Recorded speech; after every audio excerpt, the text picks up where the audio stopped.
Well, it's been a while since we've done this. Man, where do I even start? Hold on.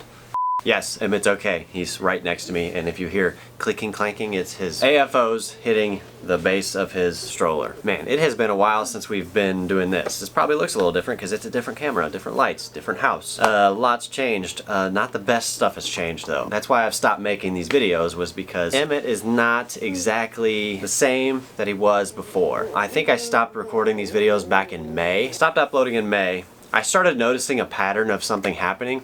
And he would basically it was every time he woke up, he would basically, I'd have him in his chair like I always do, let him wake up, you know, get adjusted to waking up. There was a pattern that started happening, and he was starting to kind of like lock up for a little bit, for probably 30-ish seconds, and then he would come out of it, and it was like a jolt when he came out of it.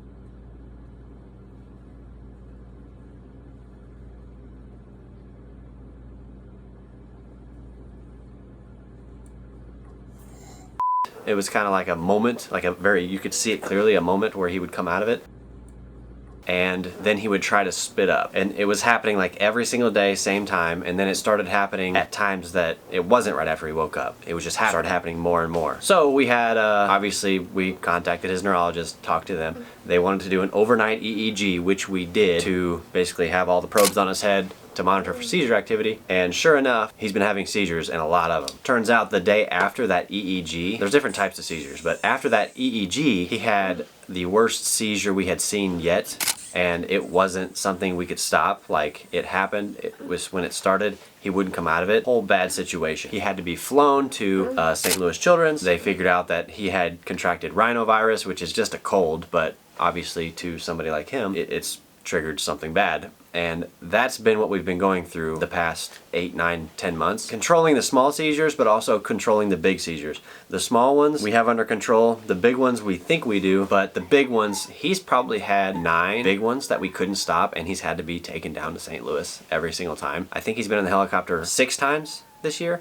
And he's been drove to St. Louis, I think 3, so not ideal. And every time that he's had the big seizure, he's been sick with something. Whether it be rhinovirus or pneumonia or flu, he's always been sick with something when he had the big seizures. A factor of that is obviously he's been going to school. This was his first year of school. He's gonna get sick, like that's just gonna happen, and he does need to build up his immune system. But he's only 3 years old, so we made the decision to pull him out of school. He's on a lot of medication now. That's what I mean. He's not exactly the same person because he's on a lot of medication, because we're trying to get that figured out. But that is a whole process, and if you have a child who's going through seizures, you know what I'm talking about, getting the medication part figured out. So we're like, until we have his meds dialed, as in like, he is as close to himself as possible, but he's also, the seizures are also completely managed, where when he gets sick, he doesn't have them, and obviously at his baseline he doesn't have it. Right now at his baseline he doesn't have it. He hasn't gotten sick since this last time, but we've made a lot of adjustments and we've added another medication. So we just have to kind of just wait and see what happens when he does get sick again,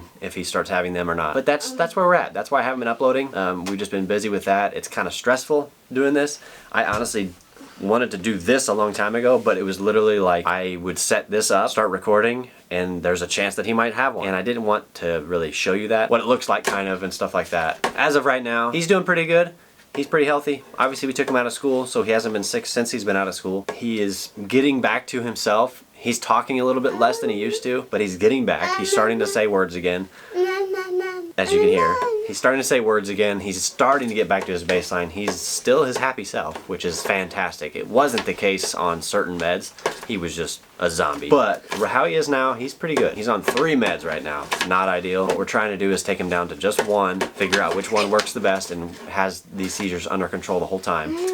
And once we get that figured out, and it's good to where when he is sick, it's still under control, then we'll talk about putting him back in school. But until then, we're just cruising right now, trying to get his meds figured out. But that's where we've been. He's okay. Everything's cool. Could be a lot worse. Could be better, but could be a lot worse. If you're wondering why the seizures started happening, he's 3 years old. That's a growth spurt time period. That's a growth period for a lot of kids. And with a kid like him who was born with a grade 4 brain bleed, obviously things are not normal in his head. So if seizures are supposed to happen or are going to happen, it's usually right when they're born, at this 3-year-old mark, or when they hit puberty.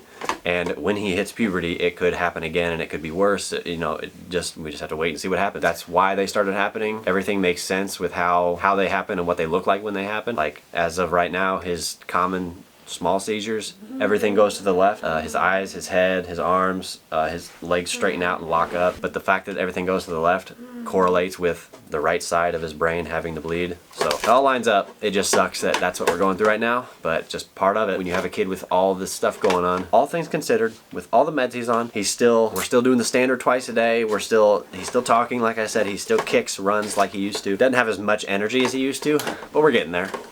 Just gotta keep working on it. Yeah. That's where we're at. Like I said, I don't know if I'm gonna keep doing this, but I wanted to make this just because I know there's a lot of you guys out there that want to know what's up. I want to keep doing this. I love making the videos. Obviously, you can see that from all 100 previous videos that I've made. But I just want to give you guys an update because that's the situation. It's kind of a serious situation. But if things keep improving like they are, I'm probably going to start doing this a lot more because I love it. All right, that's it. I'm done talking. Thanks for watching. Hope this clarified a few things. And I'm not saying I'm back, but I just want to give you an update. Catch you later. I guess I can show you where he is. What do you think? You say dad. Dad. Dad. Dad. Dad. Dad. Dad.